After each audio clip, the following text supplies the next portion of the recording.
What is up, everyone? Welcome back to the Heart Tower podcast. My name is Hafiz, and this is the third season and fifth episode. And today we have a special guest, Randy. Would you like to introduce yourself? Sure. Hi, everybody. My name is Randi-Lee, and I am an author and excited to be here. Please don't make this complicated.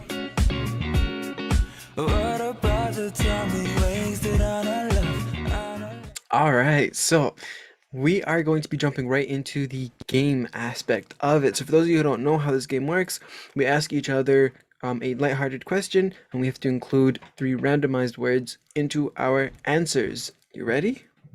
Oh, yeah. All right, so my first question for you is, let's say you had to live with one type of headphone for the rest of your life. Do you prefer an AirPod? Do you prefer one of those big, nice quality headphones, or do you prefer a wired earphones, and why? We assume all of them is completely free, and um, you don't have to pay anything. Everything comes completely free, and you could get the highest end of any of them. All right, and your words are drug, fruit, and guard. Those are some complicated words, but then all right. Um, well, I would definitely not go with the Apple iPod AirPods because just like drugs, I don't have them. And so that obviously right off the top takes those out. Um, I think that I would want to guard my hair and do like the earphones instead of the over the head because then my hair is all guarded.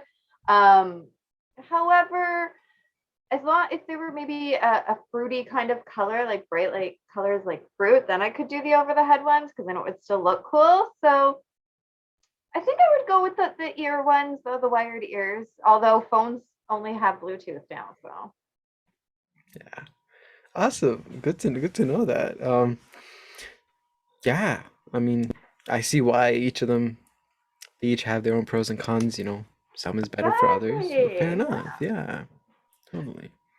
All right. So, if you could be a piece of furniture, what would you be and why? And your words are behavior, illness, and divorce. Dang, okay. All right. So if I give you a piece of furniture, I would want to be a couch. Hear me out, okay? People spend a lot of time on their couch, but one of the best parts of it being a couch, or one of the best parts about couches in general, is they don't move often, right? And okay, like it's a cool behavior to have to like not move at all, right? Um, Unfortunately, though, the couch also ends up being the home of people when they have an illness, right? Usually like a cold or something like that. Um, it's also a common place where people fight before they get a divorce. Now, that's not a part I enjoy, but the not moving part is the cool part that I like. It's just, not really bothered much, just left in the corner per se. That sounds depressing. Never mind. No, but But it like, sounds chill. yeah, there you go. That was the vibe I'm going for. There you go. I It's got just that. I it's got that. relaxed. Thank you. Thank you. All right. Awesome. Okay. My next question for you is, if you could be an animal, which one would you be and why? And your words are rate, scream, and node. This is tricky. There's so many animals coming to my mind right now that I just having trouble picking which one. Um, so I think that I'm going to go with the fact that cheetahs have a very high rate for their speed, which would be awesome to be able to do that. And I think if a cheetah was running at you, people would scream, and that's great, scream and run away from me. And because they are running so fast, all of their joints and the node where everything has to connect would also have to be moving very quickly. Good point. Is a cheetah your favorite animal? Cats are my favorite animal, just the whole Cats. overarching cats. Within cats, which one's your favorite? Let's say you had to pick uh, one. Maybe a caracal. Those ones are pretty cool looking. Oh. I'm gonna Google that real quick. Actually, I'll Google it Do it, after do it. because I'm not quite sure. I'll do that after though. Very cool looking cats. Like got these cute little pointy ears. Yeah. Nice, nice, Yeah. nice. Yeah, I'll definitely search that up. All right. All right. Where'd my question go? All right. What product would you stockpile if you found out it would be discontinued? So your words are delay, loan, and cylinder. Okay, listen. I hate delays. Okay, I hate them all together. Um, what I would stockpile if I was me a couple months ago and potentially in the future, um, are Cliff Bars. Cliff Bars are so good. They're practically addicting and they have a lot of protein, which I'm very into in general. Um, I would never want to loan an item like that. Okay, because like if they're gonna discontinue, I'm gonna stock up for as long as I could, and I'm gonna enjoy them. I might even store them in a cylinder container. Like I just gotta enjoy, and like I gotta stock up on it so I could use it at its best time. Nice. So yeah, Cliff Bars is what I would use. Wonderful. I can't eat Cliff Bars because they have gluten in them, but Mhm. I get what you're saying about the idea of a protein bar. Yeah. Yeah, those are so helpful. It's just like one bar and bam, you get 10 grams of protein, 15 Exactly. grams. So then, Perfect. yeah, it's brilliant. It's actually brilliant. Yeah. All right, my last question for you is, which means of transportation do you prefer the best and why? Your words are define, spread, and expose. All right. I I mean, I use my car most often to get around because the region I live in is very spread out. Um, and so I don't get a lot of exposure. I'm not exposed to a lot of different forms of transportation, specifically where I live. However, if I had to define which one I like best, I would actually probably go with a train. They're they're Really? they're fun to go on. They're fast. You don't have to pay attention. You could take a little nap while you're on it. Yeah, that's that's a solid point. Unfortunately for me, someone who takes it every single day, well, not almost every single day, yeah, I mean, it is what it is. It gets me from point A to point B. Yeah. It is Yeah, what it is. I've taken the train a handful of times in life because yeah, it's not common in order where I live. If you don't have a Mhm. car, you're not getting too many places. So Wow. Got it, got it. That makes sense. yeah. That makes sense. All Cool. right, so here's my last question for you. What would you name your boat if you had one? So your words are monstrous, broccoli, and peanut. Let me start by telling you what I would not bring to that boat, okay? I would not bring peanuts and I would not bring broccoli. Do you know why? Because I'm not monstrous, okay? But what I would name my boat though, would probably be something very relaxing.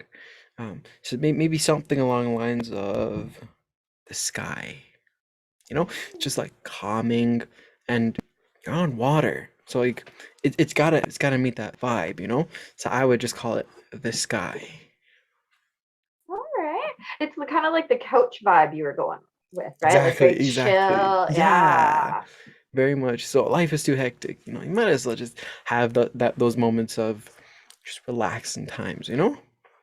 Yeah, I like that. Yeah, for Good. sure. All right, awesome. I think we killed that. Oh, Um, totally.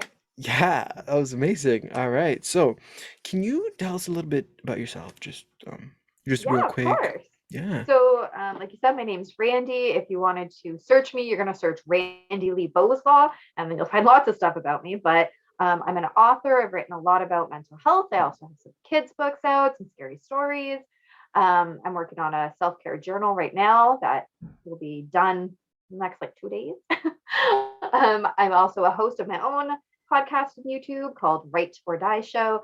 Um, again, all about mental health because I'm a mental health advocate. So that's kind of all the stuff that I do. I'm married. I got 2 kids and one grandson. I got a couple dogs, a couple cats. Yeah, that's about it. Yeah. Can you expand a little bit on the books specifically? What is like what are the books that you've written and the reasoning behind it, the meanings inside of the book, if you don't mind? Sure. So the very first book that I ever wrote, it's called Thoughts of a Wanderer. I published that in 2017. And what happened is, as a teenager, when I was going through my first like bout of depression, I would write poems. And so I was cleaning out the basement. I found them all. I was like, oh, I don't want to throw them out, but they're just sitting in my basement. What am I going to do with them? And so I ended up putting them into a book and publishing. And then once you do it one time, you just kind of get that itch. You just got to keep going. So then my next book, I wrote about raising my child that has autism from basically pregnancy up until grade 6. So in a few years, we'll do part 2 through the teenage years. And then I took a little break. I had cancer, so I took a little hiatus from stuff. But then last year, I published my first kids book, which was actually a Christmas book called Operation Deck the Halls. So if you need a different kids book for Christmas time, there you go. And then this year, I've been crushing it, and I've released quite a few this year. So I released another kids book called Diamond the Cat. It's for like really little kids, very simple rhyming story. Then I released Embracing Me, which is all about mental health. It's my kind of my accumulation of everything that I've learned about myself and learned about mental health in hopes that other people will feel not alone, and some tips for them. And then in September, I released a collection of short, scary stories, which is called A Little Scare. So it's got 10 short, scary stories in there because I love horror. So that one. And then I also have released I've released 2 social stories. So social stories are short little stories written for kids with neurodiversity, so things like autism, ADHD, Down syndrome, different things like that, where they might need a little extra help to learn a specific skill. So the one book is all about communication, how to start a conversation, the fact that you take turns in a conversation, and the other one is about going to the bathroom, making sure that you wipe and wash your hands, turn the lights off.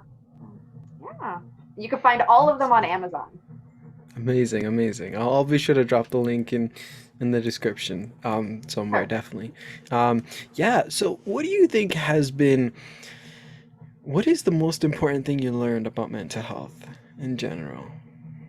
That the more you try to hide it, the worse it gets. I'm assuming you've had experiences where you've been through that as well. Yeah.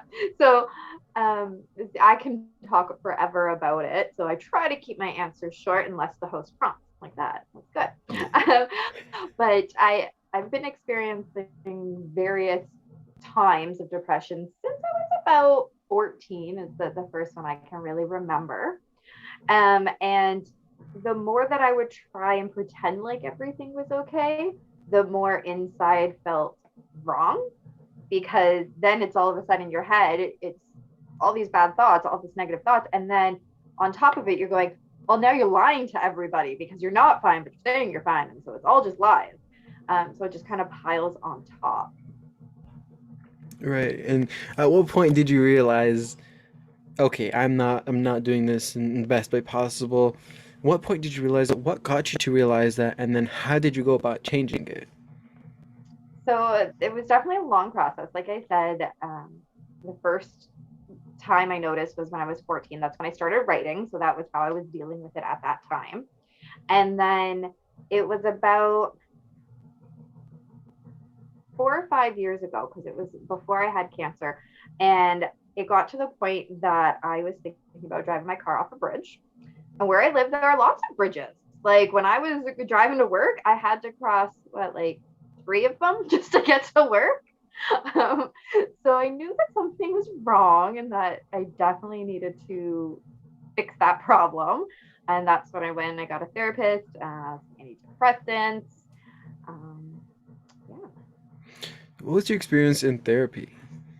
really good. So I was lucky. I feel like I got a really good therapist after the first time, because sometimes you get somebody and you don't quite click. But I was really lucky that I really liked the girl that I got right from the start, which was fabulous. She gave me a lot of really good tips for recognizing when I was blowing things out of proportion. So the biggest thing that she helped me with was going, well, where's your evidence? So, for instance, if I would have to tell somebody, oh, I need a certain time off at work or whatever, and I would think that the person was going to hate me and think that I was horrible, she'd go, okay, so where's your evidence of that? Have they ever told you before that they don't like you? No. Have they ever indicated that you can't have time off work?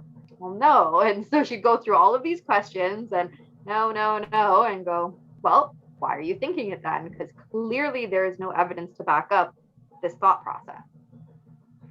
Yeah. There was other things, but that was the best one. That was it. Yeah, no, that's actually a solid point. I think we do end up like we constantly make up stories in our head, but the problem is when we finish that story before it happened, then at that stage we don't even leave room for the story to actually happen, right?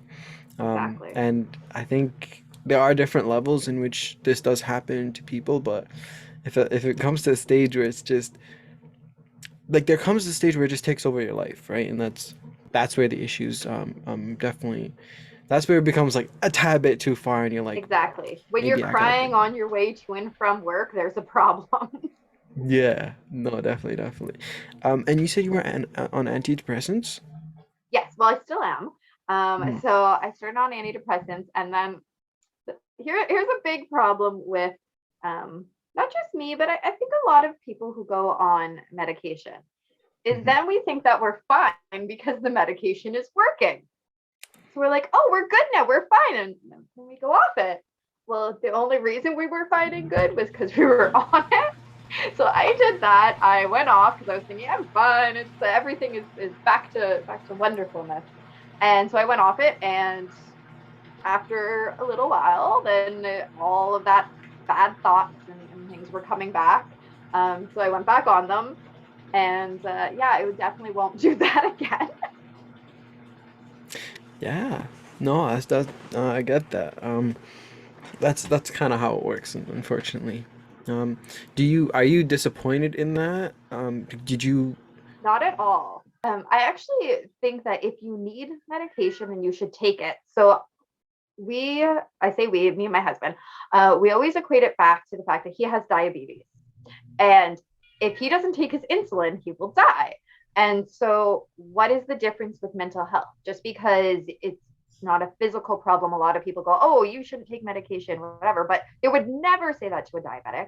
They would never say that to somebody who had cancer. They just wouldn't, right? So, why are we doing that to people with mental health? Why are we beating ourselves up if we need this extra serotonin or whatever it happens to be that you're on? Yeah, that's actually a good point.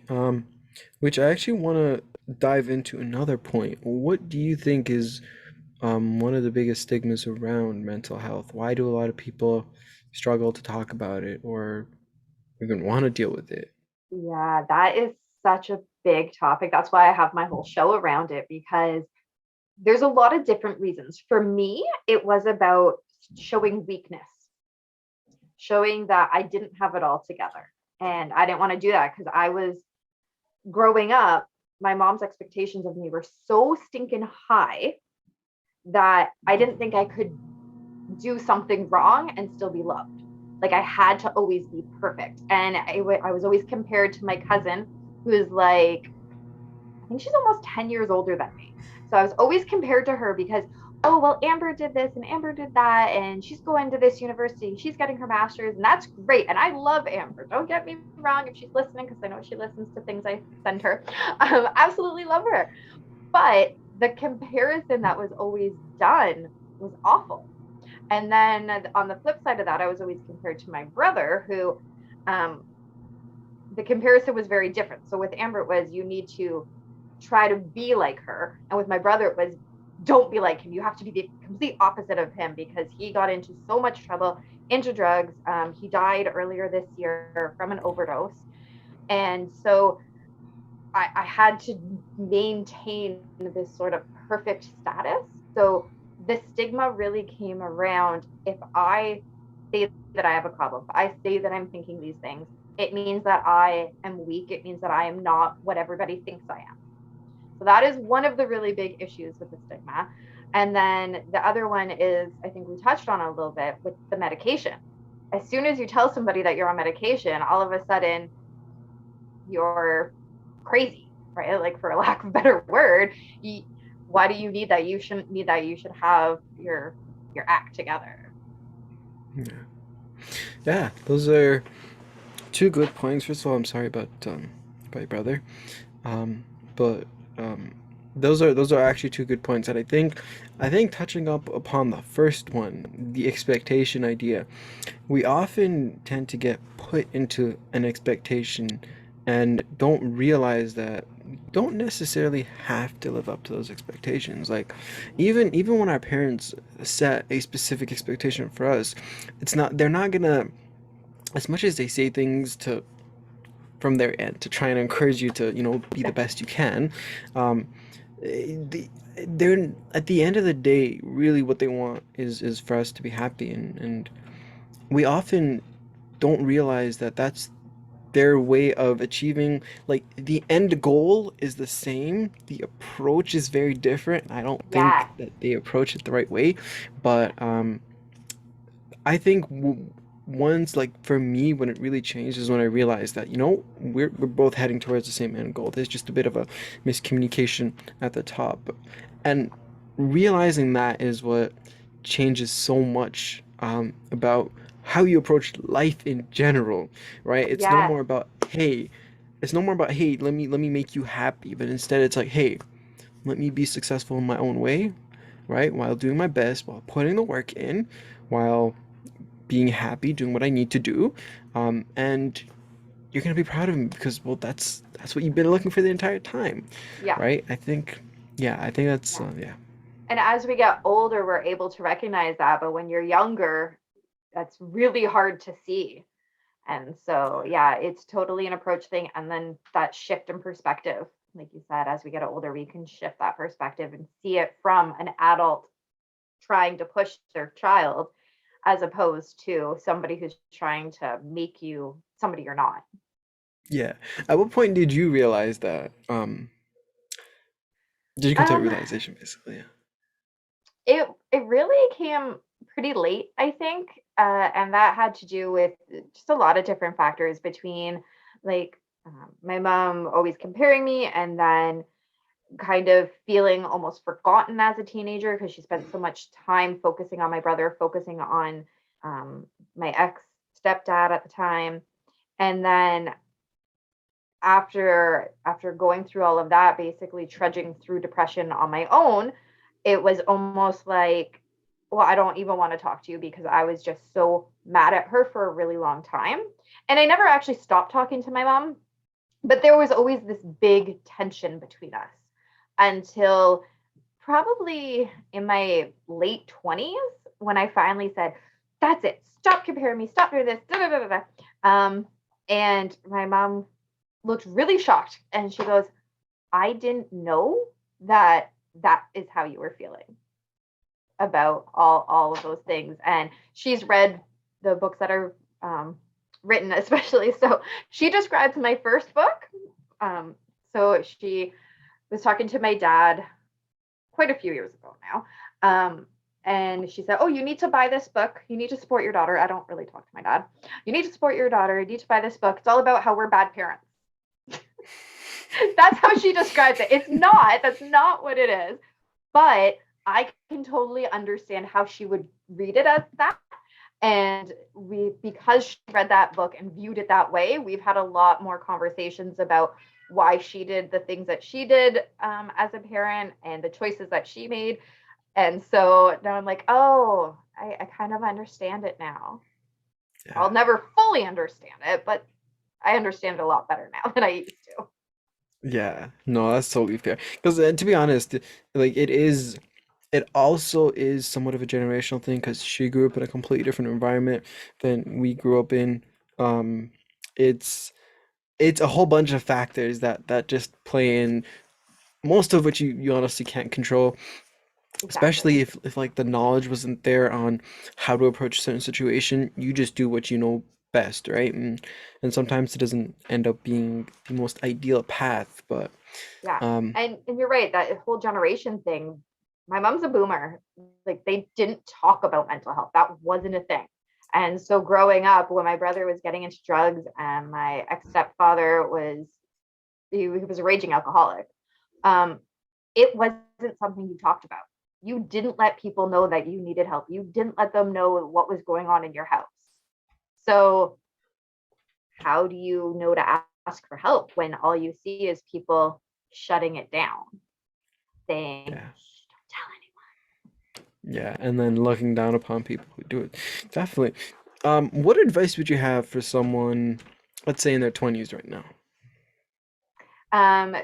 So I would say if you are feeling off, if you're kind of like this isn't how I want to live my life. I don't want to always be in this one particular state of emotion, because sometimes you don't even know that you're depressed because you've always been that way. You just think it's normal because it's your normal, but it doesn't mean that it has to be. So I would say find somebody that you trust. It doesn't have to be family. It doesn't have to be a friend. If you can go to a therapist, great. It doesn't have to be, but somebody that you really, really trust, and tell them how you're actually feeling. Don't ask for advice from them. And as the person listening, don't give them advice. All you're there to do is listen and just let it out and see. Because sometimes as you talk it out, you come up with your own realizations. And you might then realize, oh, I am depressed or I'm anxious or whatever it might be. And then you can kind of make a decision from there. That's a really good advice, but a follow-up question. What if your entire life or most of your life you've just been betrayed by plenty of people and you don't really have that trust? What other, like, what would you suggest for a person like that? That is so hard. I would suggest listening to my podcast. Little promo for me, Write or Die Show. So write like you're writing something. Um, and I'm not just doing that because it's my show, but what we talk about is different coping strategies that work for all sorts of different people, because no one coping strategy is going to work for everybody. So we talk about different coping strategies. We talk about when exactly that kind of situation with some of the people that are on there, where it's like, I've never trusted anybody, so I didn't know what to do. How do I go about this? So you can maybe see some other people have been going through the same struggles, and then you're going to know that you're not alone. And maybe from there, you'll be able to start to find something that's going to work for you, whether it is talking to somebody or just finding your outlet, exercise, writing, meditation, something that works for you. Well, what has your outlet been, by the way? I'm assuming writing. Writing, writing is Writing, a big okay. one. And animals would be another very big one, Nice. and exercise. How often do you exercise? Like, what's, because that's, I'm very big on that. Um, So I go through spurts where sometimes I was exercising like 2, 3 times a day, and then sometimes it's only 1 time a day. Um, no matter what, though, and this is the importance of having animals, dogs specifically, no matter what, I go out for 2 walks a day because my mm, dogs need to go out for 2 walks a day. So whether I'm doing a full workout or just getting a walk, I am moving my body at some pace for the day. that's good. That's good. No, it's I can't stress the importance of exercising in general. Yes, Yeah, it has significant impact on how you feel, on how you feel in every way possible, physically, mentally, exactly. emotionally, in every way possible. Last question for you. Uh, Teach me something that I do not know about life. Okay, that is a hard one. I don't know what you know about life. All right, so here's one that hopefully you don't know, because I don't know if you know or not. But um, if you meet somebody who is different, so like I said, my kids got autism, so do I. But if you meet somebody who you're like, that person is weird, don't write them off, because they might become the best friend that you have ever had, because their weirdness can actually be inspirational and so much fun. Honestly, that is so, so true. Do you have an example though? Because like, I feel like this Um, would pair really well with the story. okay. So for my example, I'll use my kid, because it's so weird how he struggles so much with like behavior, with meltdowns because of overstimulation at school. But everybody has always said if you can get past his bravado, because whenever he meets somebody new, it's always he puts up this mask of saying some really strange, weird things because it comes back to the not trusting people thing, like you had brought up before. And so if you can get past that, everybody always goes, he's so cool. He's so creative. He's got a good sense of humor. But you have to get past that first initial shock because anything that comes out his mouth when you first meet him is going to put you off. Right. Yeah. I actually think that's one thing that um we should I feel like we should have more, me personally, let me restate that. I feel like I should personally have more interactions um with people like that because I don't know, like I'm not gonna lie, initially at certain stages, because it's not territory that I'm familiar with, I tend to like back off a little bit or at least proceed cautiously. Um, but then right now I'm taking an ASL course, so I'm learning more about Nice. yeah, so I'm learning more about ASL and whatnot, and that kind of opened things a little bit to for me. Like I got interested in that, and then it got me interested in other things, right? Yeah. And I feel like it would help me a lot that to get more of a variety of experience with people and whatnot. Um, Yeah. so, I love that yeah. you're taking ASL. So when I was in elementary school, there was a deaf class. So we all learned ASL. Of course, if you don't use it, you lose it. So over the years, the only thing I maintained was the alphabet and 1 through 10. But now with TikTok, I'm following all of these deaf creators and I'm starting to remember more words and get more words. So I love it. Nice. Yeah, so I think that's a great advice to be honest. I'm gonna be honest. Yeah, I think I'm gonna expand my horizons and start meeting more people who are slightly different to me. Yeah. Yeah, I think Well, that's they say awesome. opposites attract, right? So That is true. That give is it a very, chance. very true. Definitely, I need to. And I will. I will. Do you have any last words, any last statements? um, Follow me. Subscribe to my I love show. that. Definitely. So I'm gonna put that information so on YouTube in the description below, and on other platforms it's gonna be in the description wherever the description is. And yeah, so thank you so much for hopping on, Randy. And yeah, I'll be listening to your podcast as well. I'm very curious. And yeah, have an amazing day. Yeah, Take care, you too. everyone.